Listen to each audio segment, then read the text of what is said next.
Welcome to The Actor's Choice, where the actors and actresses have a chance to talk about themselves and their careers.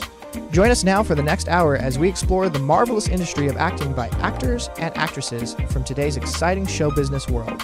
And now, direct from Hollywood, here's your host, Ron Brewington. Hi, everybody. I'm Ron Brewington, and welcome to The Actor's Choice. Roll it, Tony. Put your finger in the hole. All I did was ask my grandmother. That's nonna to me for a frittata. That's like an omelet in Italian. And now I had my finger up a chicken's ass. Trying to feel around for an egg. You go see the Pope, see what he think about a showpiece. Dear God, I am here to work as an actress. Please help me find an agent. Tommaso. Ladies and gentlemen, as a young girl, the Italian immigrants of our first guest today instilled in her the importance of being bilingual. Now, this gift would one day go on to serve her well in her professional life. Hey, this lady has got outstanding ratings from IMDb since she started as an actress, producer, and a very important title of additional crew. Not bad, as they say in this industry, not bad. Ladies and gentlemen, please welcome Dina Morrone. Greetings, Dina, and welcome to The Actor's Choice. Thank you so much for having me. My goodness, very happy and proud to have you as a guest today. So would you please tell us, where were you born?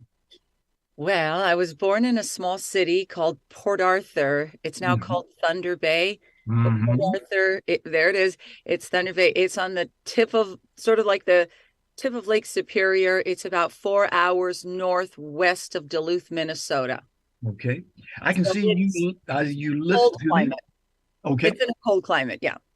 Cold climate. Okay. I come from New York City, so we used to that. We're kind of used to that. I can see that you listen to your parents, madam. What made you get into acting?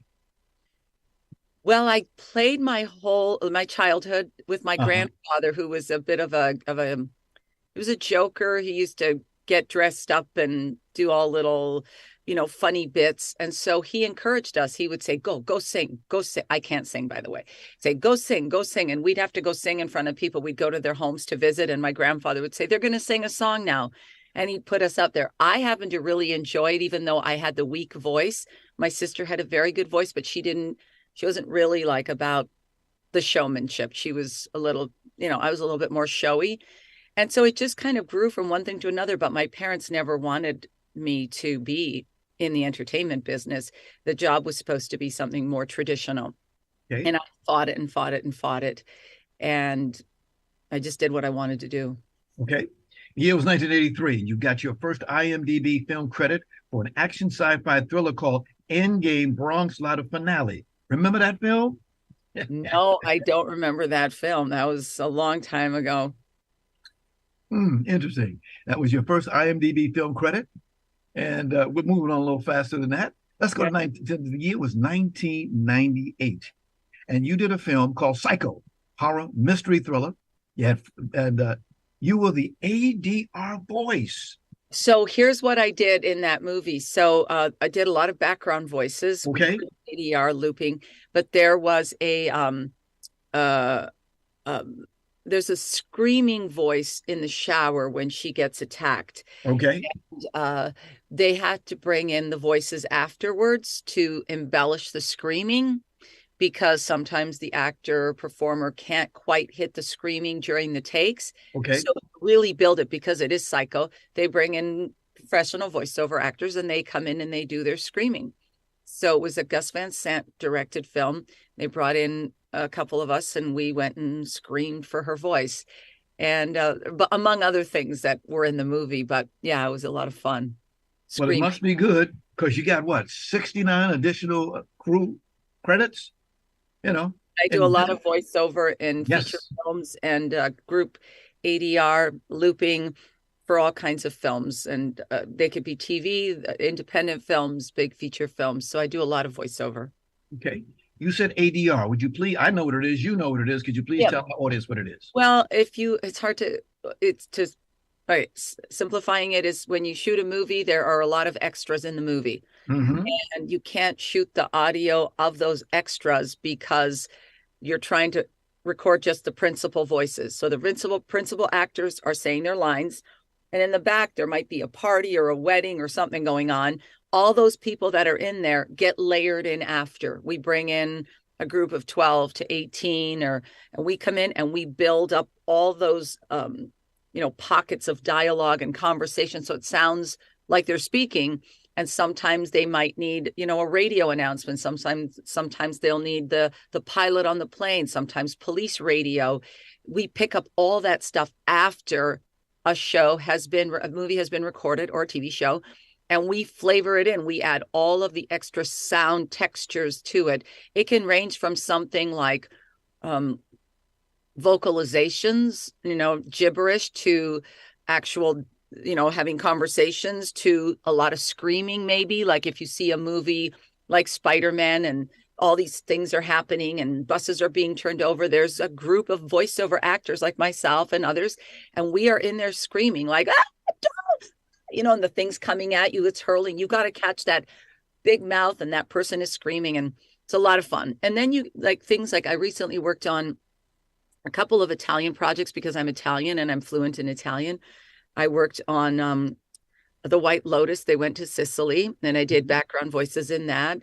Because I speak Italian, I was able to bring that in there. The Pinocchio film, Guillermo del Toro's, that won the Oscar, I have my voice in there, playing the school teacher and a bunch of other little Italian voices. And so we come in and we go and put in all these voices. All right. Yeah. Now, I did some research, and I found that you had the voice of the 57th Annual ACE Eddie Awards in 2006. Now, guess what? Doing that I just did it again this year. I've been doing it since, I don't know, it's probably been about 2006. But I'm the voice of the ACE Awards, and I'm the voice of the MPSC, the CAS, and the HPAs. Yeah. Isn't it nice having a good voice like that? Only God can give it to you. Only God can give it to you. Yeah, I guess you're right. You have to work on it though too. Got you. Okay. We just happen to have a clip for you. Roll it, Tony.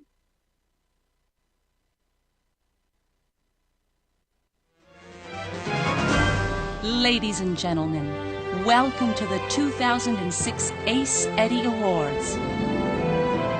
Tonight, we honor excellence in film editing in the following categories: documentaries, motion pictures for commercial television. Marvelous, marvelous, marvelous, marvelous. Tell me this. What do you do to keep your voice in shape? How do you do that?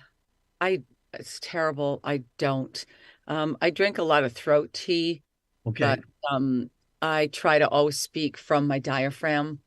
Okay. I don't try to use my voice even in work. I don't scream from here. I scream from down here, my diaphragm. So I try to do that, but I talk a lot, so it doesn't help. I'm a very vocal person. I like to express myself. I like to get excited. And when I get excited, my voice goes up. I'm one of those people that cheers at a football game or a hockey game or a sports game. I'm the person cheering in the stands. So I don't take good care of it as much as I probably should. Okay. But I do drink a lot of the tea for the throat and honey. Okay. All right. Now, we are here today to talk about your latest project, a play called Moose on the Loose. Yeah, Moose on the Loose, a comedy about an Italian family and a Canadian moose. You wrote it, producer? I wrote it. Yes, I wrote it, and it was the world premiere was in 2011 at Theater West. Okay. I was performing in it as one of the main characters. And when the opportunity came to have a remount of this production, I didn't want to be in it. I wanted to simply produce it, because last time my husband was helping with the producing of it. And so he's a filmmaker, so his thing isn't theater. And he did me a huge favor last time since I was in it. This time I said, I'm taking it over. And so Benjamin Sculia, who is a producer at Theater West, he and I are co-producing it. And it's a very different experience being a producer than being in the show. it's a lot more to deal with, you know, Okay. but it's been fun. The actors are terrific. The actors are just wonderful. It's a funny, funny play, but it's also got a big heart. So it's Okay. broad, but it's broad, it's funny, it's big, and then there's like a real heart to it. And that's how I write. I don't just do like funny comedy stuff. There always has to be like something in there that kind of jars you a little bit in an emotional way. So the play is, you don't just leave going, oh, that was funny, and be like, okay, let's go have a, bite to eat. It's moving. And Okay. that part is very important to me. Now, I'm told in the synopsis, this is a comedy about an Italian family and a Canadian moose. So, what does your Italian family have in common with the moose? Well, we're all displaced. That's what we all have in common. So the moose on the loose is based on a true story. This moose got loose and ended up in my parents' neighbor's backyard. It was stuck in a camper trailer and it couldn't get out. So they ended up having to block down the entire neighborhood for the wildlife people, the police, the firemen, everybody, the news people were there. And they sedated the moose and they brought it back to the wild. And Sedated the moose. yeah. And so in talking to my mom, we were having some kind of weather problem here, like either earthquakes or something. My mother said, oh, gee, we don't like the cold, but at least up here, not much happens like those things. But once in a while, a moose gets loose. And I thought she was kidding. And then she went on to tell me that this blocked the street. And I said, well, but, the moose is, if you think about it, the moose is in the right place. And what do you mean? And I said, well, where we live it used to be moose country. And then we came and started building homes and we're pushing these moose out of their natural habitat and they're moving further and further away. And so where we live now, Mom, that used to be a forest. And now the forest is moving that way. And the river is, and I thought about it. I got off the phone and I thought, wow, this moose is displaced like we are. My parents came from Calabria in southern Italy, sunshine, olive trees, lemon, tomatoes, grapes, wine. And they moved to this place in northern Ontario, Thunder Bay, with minus 40 and 50 Celsius and snow blizzards. That's not their natural where they belong. And so they feel displaced. And as a child of immigrants, when you're first generation, you feel displaced because you're not really Italian. Okay. But you're not really Canadian. Okay. You're trying to straddle both. So I thought, gosh, this moose is a metaphor for displaced people. He's not where he shouldn't be there, but yes, he should. It's his place. So it's a metaphor for displaced people. And that's what what it has in common with my family. We are all displaced. Wow. Now you have an excellent cast. We got some photos. Can you hit the first one? James Lemire. Yes. Next one, please. Playing the moose. Ah, there you are. Erica. No, that was my character that I play. That's Erica Piccinini. Meg Lynn and Darby Wynn. Okay. Next one, please. That's Erica Piccinini. She's playing my character that I'm not playing. She's terrific. Next one after that. That's the same. Meg Lynn, Erica, and Darby Wynn. So you got a good cast. We have a 12-person cast. Okay.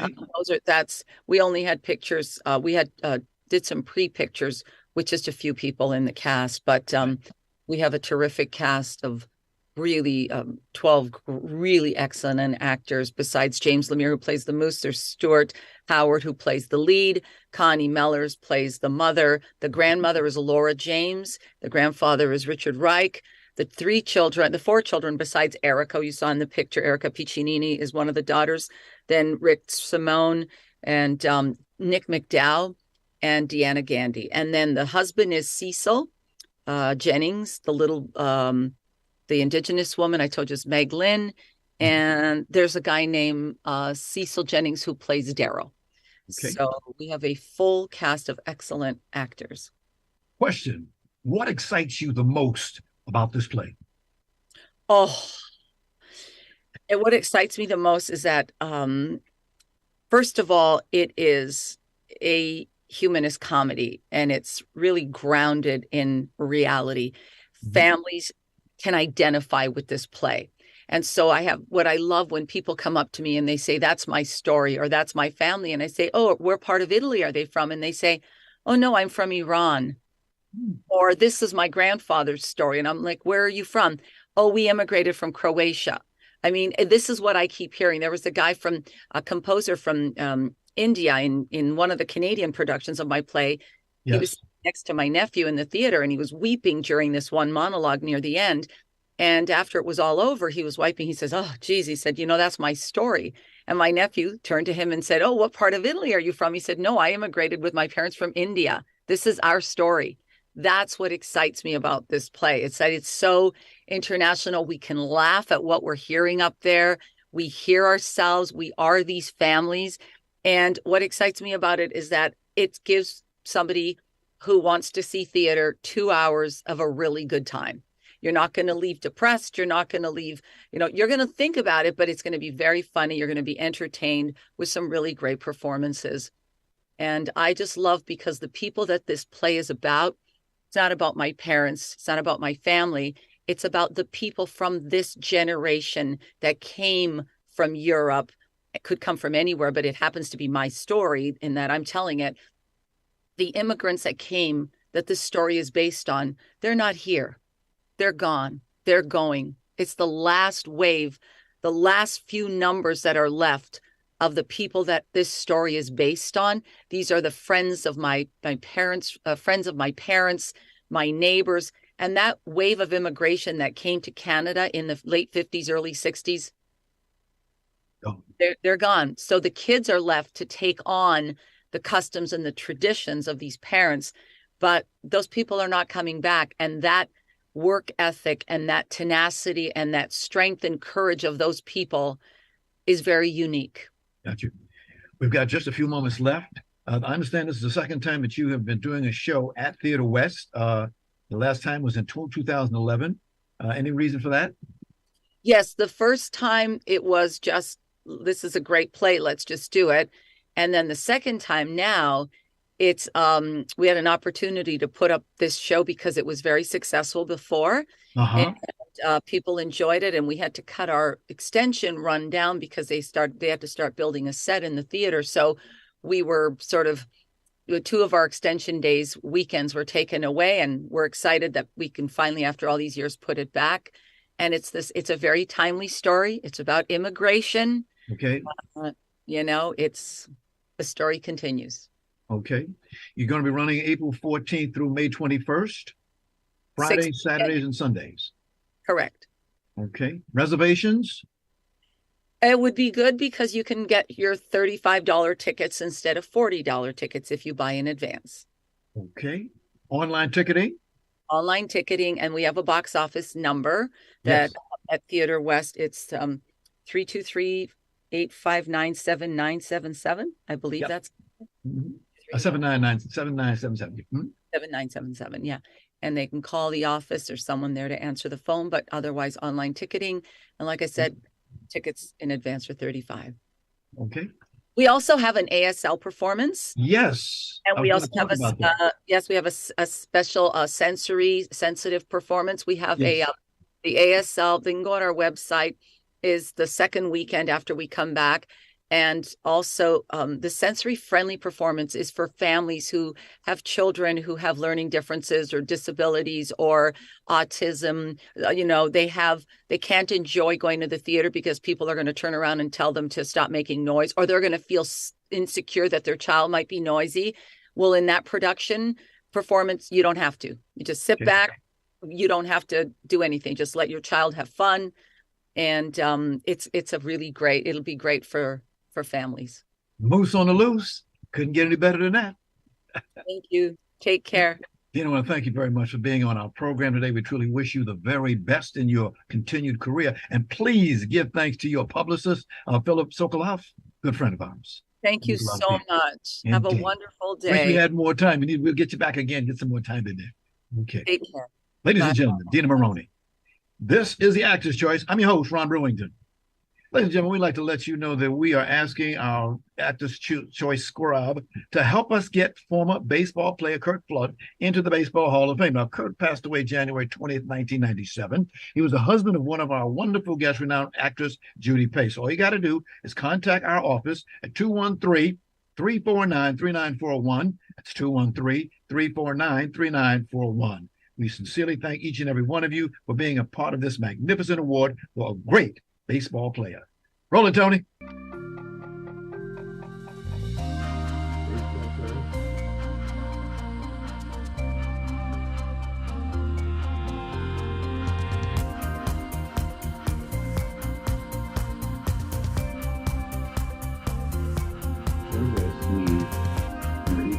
Some toilet paper. How come I can't hear you? Ladies and gentlemen, my next guest today is a Tony and two-time Drama Desk award-winning actor, playwright, and director. He's been working in film, television, and theater, check this out, for over 60 years. As they say in the business, folks, not bad, not bad. Now, the gentleman is here today to talk about a special weekend play that he wrote and directed. So, without further ado, please welcome the Paul Sand. Greetings, Paul, and welcome to the Actor's Choice. Wow. We've been waiting a long time, friend, to have you on our program, and we sincerely thank publicist Lucy Polly for making it happen. Thank you. Thank you. Thank you. Oh, yeah. We know who you are. If you're in this business, you know certain people. You know them by they are. In fact, one gentleman just passed away here over the weekend. Michael Lerner passed on Saturday. Yeah, 81 years old. Yeah. Where are you from originally, sir? Where were you born? What? Where am I from? Uh-huh. Right here, Santa Monica. Yes, Santa Monica. Look at the over there. Yes. Yeah. Santa Monica. Yes. I happen to go to school there and teach over there, so I enjoy Santa Monica. There's always something going on. Where are you? I'm right now. Yeah. I'm in my studio in Los Angeles. In Los Angeles. Okay. Los Angeles, because I teach 2 days a week over at Santa Monica College. That's nice. I wish I could read all the nice stuff that's behind you. Uh-huh. Maybe we should just talk about that. Well, for one thing, how come you don't have a star on the Hollywood Walk of Fame? Well, because I'm not a movie star. I disagree with that, young man. Well, you agreed too easily. Okay. Well, I'll tell you what, I got your telephone number. You and I can sit down and talk about it, because you should have one. Should have had it a long time ago. Oh, no. It wouldn't make any sense. No, no, it's okay. No, I didn't even think about it. I never think about it. We'll go over it and think about it, and I bet you'll change your mind. Okay. Okay. So what made you get into this business? Now, ladies and gentlemen, would you please tell people, how old are you, sir? 91. Woo! Did you hear that? 91. Is that a lot? Bless you. God bless you. 91. Wow. So what made you get into this business back in the day? There was never a decision. It was like, that's what I'm doing. Yes. It was like 5 or something. I just always knew it. I've never been in a hurry, because everything just sort of unfolded. I didn't have anything to do with it. Okay. Yeah. Is that an answer? That's a good answer. Sure is. Okay. 1960, your first IMDb film credit, a little movie called The Subterraneans. 1960. You're one of those people who does research. Oh, yeah. Oh, my God. Guys like you. Yes. Yes. Was that like Leslie Caron or something? Was she the star? Yes. That's interesting. Yeah. Interesting. Yeah, that's good. Oh, this would be fun. Go ahead. 1974 to 1975. Paul Sand in Friends and Lovers. Remember that? Oh, yes. So that's not to say anything bad about people on these Zoom things, so I won't. But I love Mary Tyler Moore. She's great. Uh-huh. Really, yeah. You played the role of Robert Dreyfuss in that movie? Yeah. No, it was a TV show. Yes. Yeah. So you get a chance to do some good stuff while you're out there. Okay. Let's move forward. Okay. The year was 2022. And you did the last IMDb film that you've done is 2022 called Lauren and Rose. Yeah, that Jacqueline Bisset. Yes. She's breathtakingly beautiful and with a real solid actor. Yes. Yeah, yeah. We all just thought she was like just beautiful, but anyway, she's amazing. Amazing. Yeah, yeah. Really, and I like her, and she's funny, and she's smart. Yeah, and Wow. yeah. Okay. Let's go back a little ways. Did you ever have an urgency about building a career? No, No. Said that fast. it was. It's just I would just keep working, Uh-huh. and yeah. So and I had dreams as a kid, and I wanted to work with some people, and so I had some money I earned doing a TV show, and I went to France Uh-huh. and Paris. At the age of 18, yes. Yeah, and knocked on Marcel Marceau's door, Mm-hmm. a world famous mime. And I had to, I said to him in French, Je ne vais pas français. And that means, that means I don't speak French. Yes. Yeah, and then he said, well, I speak perfect English. Terrible voice like that. So anyway, and I auditioned and I got into his company. Gotcha. And I worked as this French mime for a year in his company. He had about 7 people. Wow. So it was like a deep French. It was like going back in time. Yeah, it was really wonderful. I'm not bilingual in that area. I call it parlez-vous français, Chevrolet Coupé. That's about the best I can do. That's très bien, ça. Paul, talk for a moment about the changes that you have seen over the 60 years that you've been in this business, please.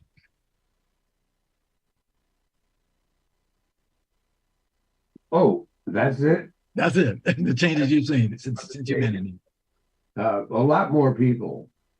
Yes. I guess everywhere. So I see a lot more people, and then a lot more mediocre work. Yes. Mediocre movies, mediocre TV, so and a crazy sort of ambition thing. So it just sort of, it's funny, this is an odd experience having this conversation with you, because I never really thought about it. You know what I mean? There's a lot more of everything. There's a lot more people, a lot more movies, a lot more TV, a lot more goofy people that really shouldn't be in the business. They just kind of want to show off or something, or make an easy buck, which it ain't easy. So yeah, just that's an answer, isn't it? A lot more people. So what? Ask me another. Okay. Now, you came here for a reason. I hear that something mysterious is going on, goes by the name of the pilot who crashed the party. I wrote a play.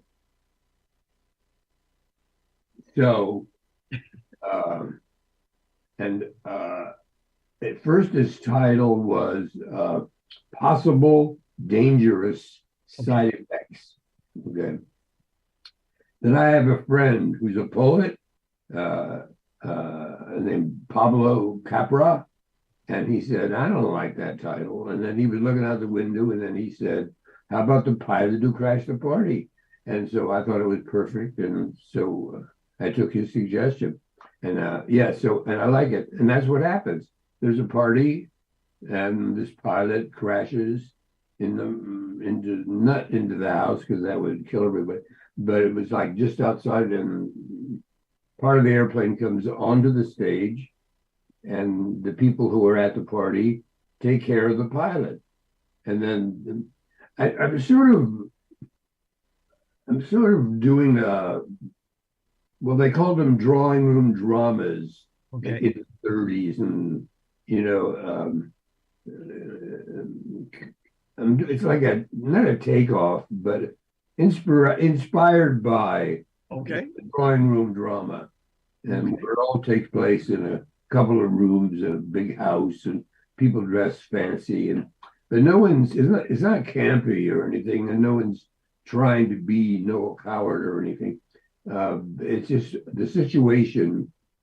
I thought it would be easy to do this show in that way, that style, and Okay. I have a feeling it's coming back. Yeah. So Okay. yeah. So that yeah. Did I answer your question? Very well, sir. Oh, We just okay. happen to have a clip. Roll it, Tony. You have a clip of Yes. what? You have a clip of what? Play? No. Do I understand you? What? No, wait. Are you See asking? where I got that clip? I know some people. Oh, that's interesting. We just opened the night before last. Right. Yeah. I'm told that there's a twist to this play, and you're doing this special. It's such that it's a situation where you're going to do it over a weekend, right? Yeah. April 29th, 30th, and May 1st. Yes. Oh, wait. What? Yes, May 7th. Okay. It goes to May 7th, from April 8th to May 7th. Yeah. Okay. Uh-huh. All right. Yeah. We had a terrific opening night. Got you. And you're going to be at the Odyssey Theater, I'm told. No. Someone's like, who's talking to you? The people that I know. It's at the Broadwater. Okay. The Broadwater Theater is a nice little theater, big actually. The stage is really big. That's why Gotcha. I wanted to do it in there, because there's two sets on the stage. That lights go out, come up, see the action. Yeah. So yeah, but that's where it is. No, the Odyssey Theater is. We did a workshop production last summer, so that's where that comes from. But Right. That's the past now. No, we don't talk about that. This is a world premiere. I'm told it is called A Dangerous Satire in 2 acts. That's good. Yeah, that's good. It makes sense. It is. I think that's well put. Yeah. It is. And there's some laughs because we're not taking ourselves too seriously at all. But it's sort of like a play that I like it. I enjoy it. I watch it all the time. Gotcha. I sit there and I like it. Okay, because that was my next question. What excites you the most about this play? That was my next question. What excites me the most is the fact that I had an idea for a play and I've never written one before. And then I wrote it and then got some money by some amazing luck and hired a wonderful crew and producers and actors and just did all that. And now I sit there and I watch it. And that's very exciting and kind of astonishing, But I mean, yeah. So that's the most, and that it works. And the idea and ideas that I get along the way and work. And it happens. And it's very lucky that I have an extremely talented group of actors. It's amazing. They're so original. And yeah. And that's very exciting. I like to watch it. I enjoy it. Gotcha. Yeah, I don't sit there like playwrights in the movies who worry and drink and stuff.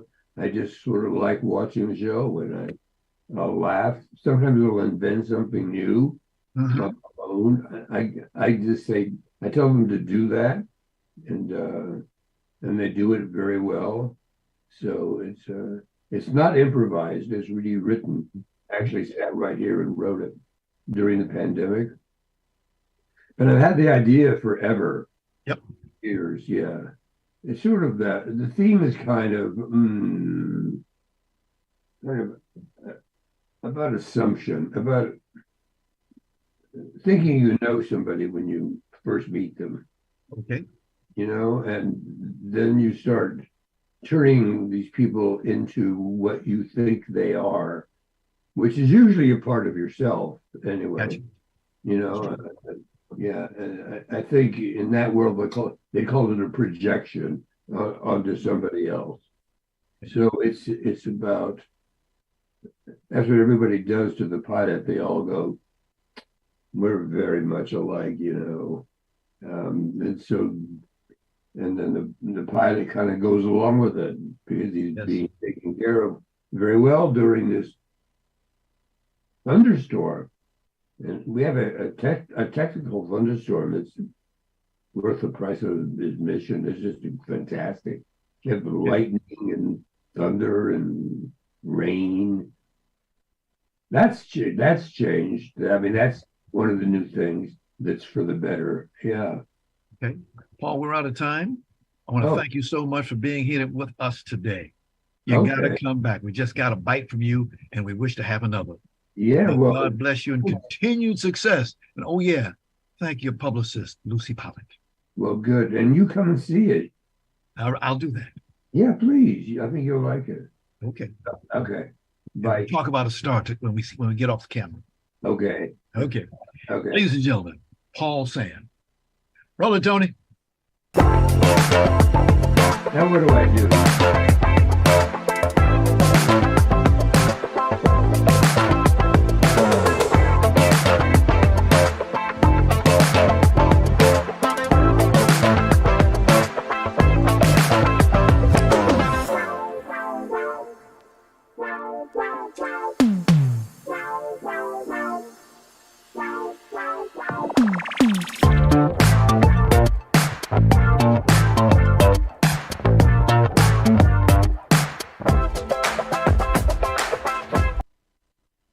Ladies and gentlemen, for more information about the TAC Roku channel, please call us at 213-349-3941. That's 213-349-3941. Okay? Roll it, Tony. Okay.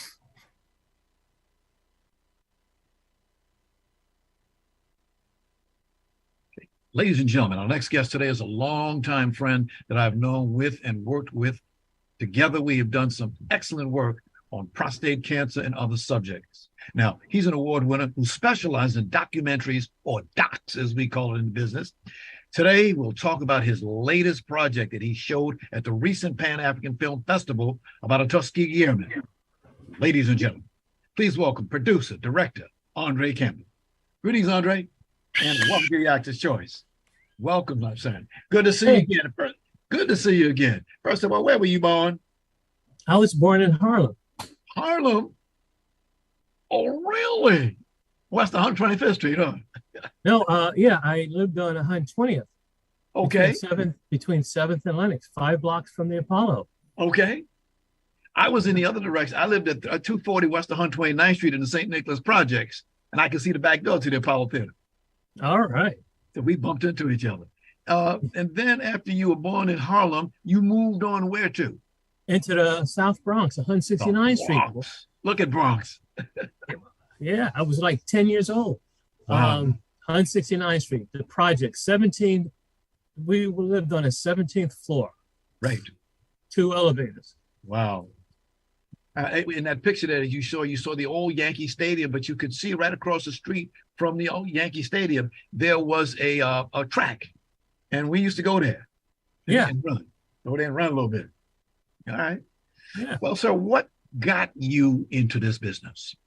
I was a TV major in college, and when I was finished with the school, I decided I needed to go somewhere. So I just said, hey, maybe I can come to. I couldn't get any work in New York because nobody was leaving a job. So I figured maybe #2 market, come to California, see if I could get into the television station. That's what where my interest was, not trying to work in TV and film. I wasn't thinking about that at the time. So I worked at Channel 9.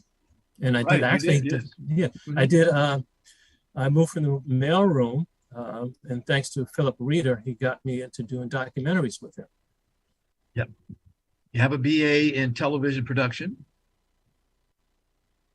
Well, close enough. All right. Moving on. Next one. The first IMDb that you did was called The Color of Success. The year was 1993. And a lady by the name of Jo Marie Payton, she was the narrator. Yeah, that's correct. Yeah. Oh, you hang out with the big girls and boys. Yes. She did me a solid and did the narration for me. Yeah. Very nice lady. Yes. Very nice lady. We try. I'm gonna need to talk to her. When I call her, I'm gonna let you know what you just said. It's good to see her and hear what she's doing. Okay. Yes. Where do you get your ideas for projects? Where do you get them from? They just sometimes they come to you, or you see something and you get inspired by it. Okay. For when I work with you in that prostate, without your help, I would have never thought about going in that direction, because me and Carolyn, who I was working with, my other producer, we were actually working on a project, trying to come up with an idea to do something. And then when I found out about that organization, I brought it back to her and said, hey, maybe we should enlighten more people in the community about this. And it all started from that. Interesting. Let's take you to the year 2009. That year, you did produced a video called The Silent Killer, the documentary that you did. RIP, rest in peace. Yeah. You were the producer director for that. Tell us about it, please. The thing is, we learned from some of the medical people that I got to interview. I learned is that there are a lot of Black men, Black families, they don't believe in checking their prostates, because Black men in this country are, I think, twice as many times to get prostates than their white counterparts, I believe. I'm not sure what the numbers are, but around there. So that just means that they need to get checked. And if they have a family member, like a dad or uncle who has it, there's a good possibility they could get it in the future. So if you check early, you can stop it. You can remove the prostate. You can do other things to it to slow, if there's cancer in your prostate, if there's no cancer in your prostate. So the idea is that if you find it early, I believe 90% chance you could recover from it. It's been a while with the numbers. So yeah. Gotcha. So my idea was to tell these guys that, hey, this is silent killer. A lot of times you do not know you have a problem until you have a problem. You have a problem. You see this blue thing that I wear on my lapel? Yes. I'm a double prostate cancer survivor. That's wonderful, man. I praise the Lord every day. I thank him every day. Yeah. Keep trying to tell them young men, go see the doctor. There's preventive medicine and corrective medicine. Who needs corrective medicine? Go see the doctor. By the way, go ahead. There was one guy I interviewed. He was adamant. He didn't want the doctor to feel around with the DRE, digital rectum. Digital rectal examination, yes. Examination, right. And he said no to that. And his doctor was a lady, and she said, you need to get a blood test so we can at least find out. And he did, and he had high numbers. Yeah. So thanks to her, thanks to the blood test, but and again, there's nothing to be afraid of. It's, you just have them do the exam with their digital finger. Yes. And it's done. Some people are with their fingers, and they can feel things that you don't know you have. That's the most accepted procedure that they have, doctors. If they could do some other way, they do it. That's the only one that they have. Yeah. And it works. It works. Yeah, it's right there on Yes. right there for them to feel. It's Sure. like if you take your tongue and if you put your tongue against your cheek, Yeah. and you push it out, if you take a finger, Right. you feel the tip of your tongue. Right. Mm-hmm. That's what they're doing. They're feeling That's all they do. the tip of the tongue is like sort of the prostate when they feel it. Now, if you have any bumps on your tongue, Yeah. when you put it against it, some doctors can feel the bumps on your tongue. Yes. Yes. And so that's sort of the idea. And if they feel the bumps, then they go, feels Mm-hmm. hard. Maybe we should do a biopsy. Then you move to the next step. But yeah, it's sort of like that. Right. A little more invasive. And it's fun. It's really, it's just Okay. done and it's done. It's done. nothing Yeah. to be ashamed of. You know, if you want to be ashamed of doing that, then you could be ashamed all the way to the grave. Okay. We happen to have a clip of the silent killer. Oh, Roll you it, do. Roll it.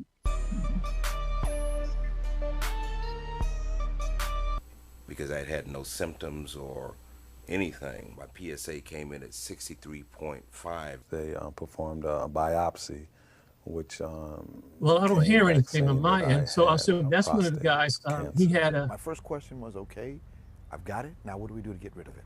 If prostate cancer is detected early, and that's the vast majority of patients today are picked up when the cancer's. The reason I said that is because even though you don't hear it, when you see a copy of it, you'll hear the people talking. The little thing they got. Okay, that lady that you saw on the back end of that, she's a doctor. I remember her for a long, long time. Dr. Fred Parrott was a gentleman that we used to work with. He's now been dead now for almost 2 years now. Oh, sorry, I did not know that. He Yes. was very instrumental Yes, in my documentary. yes, he was. God bless him. He was something else. Nice man. Okay. Yeah. Here's something I need to know. Getting financial support for these projects, how do you do it?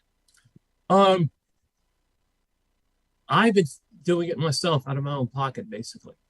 I've not gotten any money from anybody. The nice thing is that I have my own equipment, so that affords me to do that. I don't have to rent anything. I got my own lights, my own microphone, so I could go out on a whim. Well, actually, no, I would have to recharge my batteries because sometimes if they've just been sitting around, so recharge them, then you can go out on a whim. Got you. Got you.